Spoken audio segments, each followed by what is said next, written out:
Hi, everyone. This is Suzanne Wagner, and I'm doing chapter today. This one is called The Dance of Dating in Berlin.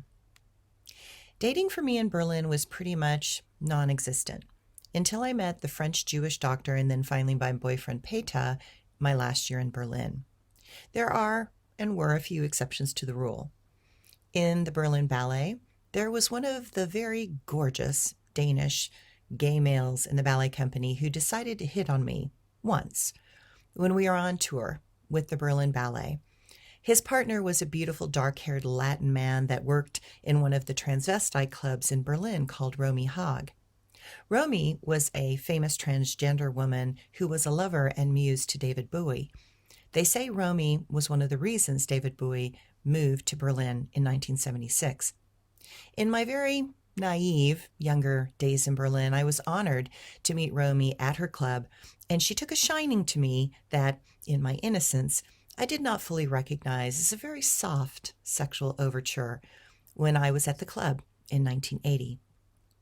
She was honestly gorgeous, and I did not realize that she was transgender at all, which is saying something because in my world of ballet, we are great at spotting those people that move in the fringe area of society because we are on that fringe area.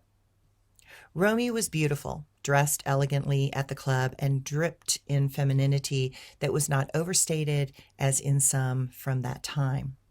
She hung out at my table and we talked and laughed for an hour or so about Berlin, the art world, and what we were doing and what I was doing there, who I knew at the club, all those kinds of things. When she left, my friends came running up to me and exclaimed, "Romy loved you. She never does that. That was so cool to watch the two of you hit it off like that." I was shocked. I did not realize that she was Romy Haag, but I did not ask her name.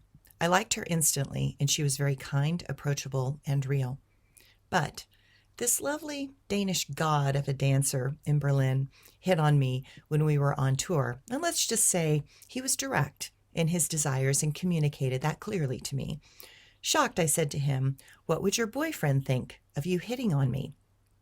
He responded, "Well, sometimes it is nice to be the guy in the bedroom."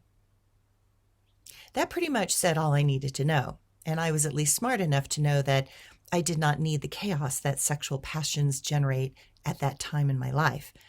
Honestly, I was just too emotionally immature to navigate those tumultuous waters. At least I knew it. I told him that I told him that he could go be the guy with someone else, but that I was not available. Intuitively, I have been guided over and over again on how to proceed in the games of intimacy, and my angels have done a fabulous job keeping me safe. After I left Berlin for Ballet West, I heard that this beautiful Danish dancer had died of AIDS. It made me so very sad. We lost so many wonderful people because of this terrible disease.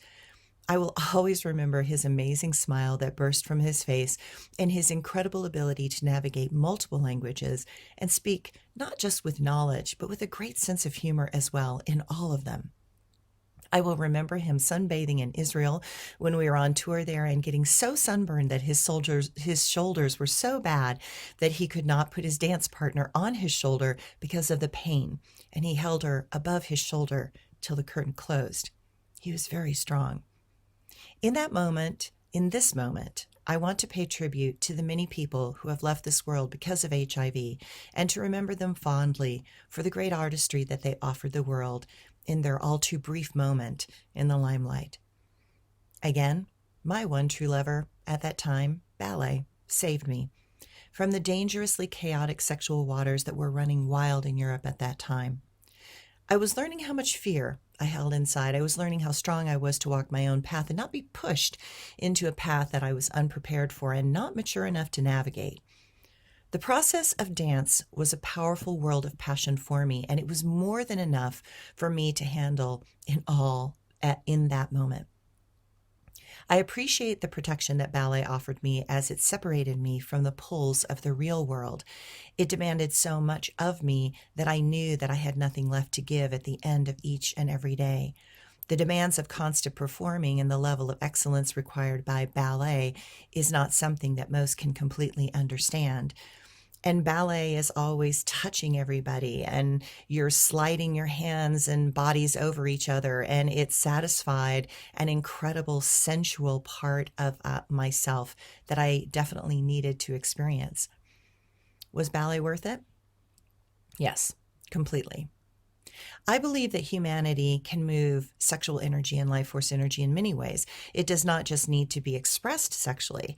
To me, ballet was the epitome of the highest expressions of passions that can move mountains, inspire greatness, and bring about monumental change. Even after becoming my more sexual self and moving through the process of aligning my inner spiritual self with my powerful sexual self, I discovered a phrase that I still use to this day. Now, be warned. This may sound arrogant, but I mean it honestly and sincerely because of the extraordinary levels of sensuality that I have experienced through ballet, dance, movement, nature, singing, poetry, writing, and being fully alive in this world where most are operating from a small percentage of the totality of who they are.